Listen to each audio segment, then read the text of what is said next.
Hello বন্ধুরা, সবাই কেমন আছেন? আশা করি সকলেই খুব ভালো আছেন। ইতিমধ্যে বাংলার আবাস যোজনা প্রকল্প নিয়ে রাজ্য সরকারের তরফ থেকে উঠে আসছে একটি বড় সুখবর।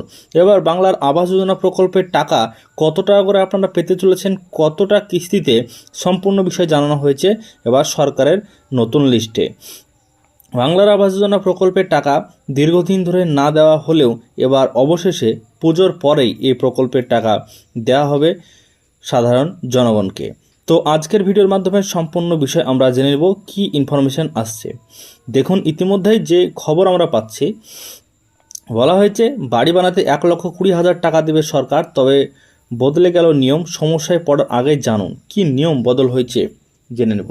তো বলা হয়েছে মাটির হোক বা পাকা নিজের একটা বাড়ি সকলেই চায়, তবে এখনকার দিনে একটা বাড়ি তৈরি করা চারটিখানে কথা নয়।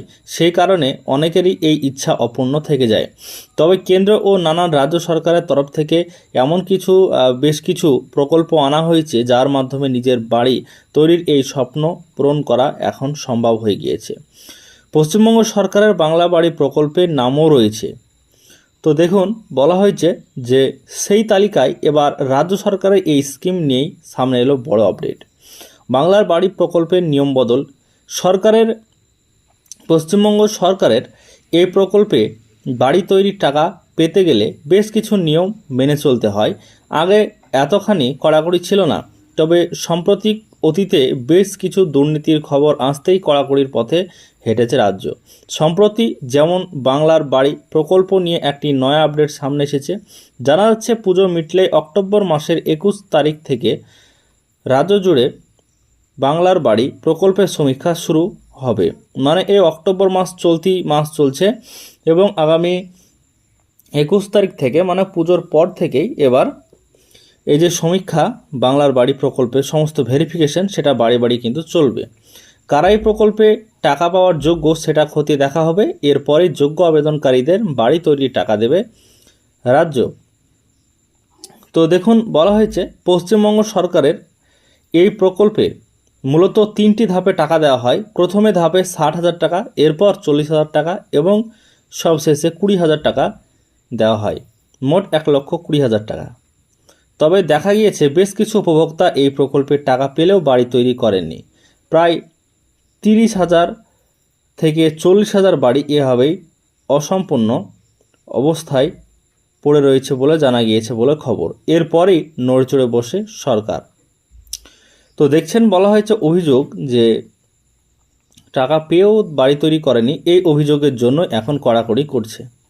উপভোক্তাদের বাড়ির কাজ অসম্পূর্ণ করে রাখার এই প্রবণতা কমানোর জন্য রাজ্য সরকারকে একটি মুচলেখা দেওয়ার কথা বলা হয়েছে। বাংলার বাড়ি প্রকল্পের উপভোক্তাদের একটি মুচলেখা দিয়ে জানাতে হবে সরকারের তরফ থেকে যে টাকা প্রদান করা হবে সেটা কেবলমাত্র বাড়ি তৈরির জন্যই ব্যবহার করবেন। জানা যাচ্ছে উপভোক্তাদের এই মুচলেখা পঞ্চায়েত দপ্তর রেকর্ড করবে। পরবর্তীতে কখনো যদি প্রশ্ন ওঠে তাহলে এই নথি ব্যবহার করা হবে বলে জানা যাচ্ছে। তো এখন যে বিষয় আমরা দেখতে পাচ্ছি যে বাংলার আবাস যোজনা প্রকল্পে আপনারা যদি টাকা হয়তো আপনাদের নাম এসছে, আপনারা টাকা পাবেন। তো এক্ষেত্রে এই যে অক্টোবর মাস চলছে 21 তারিখ থেকে বাড়ি বাড়ি পঞ্চায়েত ধরে ধরে গ্রামে গ্রামে এবার যারা পাওয়ার যোগ্য রয়েছে তাদেরকে যে ভেরিফিকেশন সমীক্ষা সেটা কিন্তু করবে এবং তারপরে আপনাদেরকে প্রায় ডিসেম্বর মাসের দিকে টাকা কিন্তু অ্যাকাউন্টে ছাড়বে, এমনটাই জানানো হয়েছে রাজ্য সরকারের তরফ থেকে। এবং কত টাকা করে পাবেন, কটা কিস্তিতে, সেই বিষয়টিও জানিয়ে দিলাম। প্রথমে 60,000, তারপর 40,000, তারপর 20,000। তো আজকের ভিডিওর মাধ্যমে সম্পূর্ণ বিষয় আপনাদেরকে জানানোর চেষ্টা করলাম। ভিডিওটিকে লাইক করবেন, চ্যানেলটিকে সাবস্ক্রাইব করবেন, অতি অবশ্যই সাথে থাকবেন।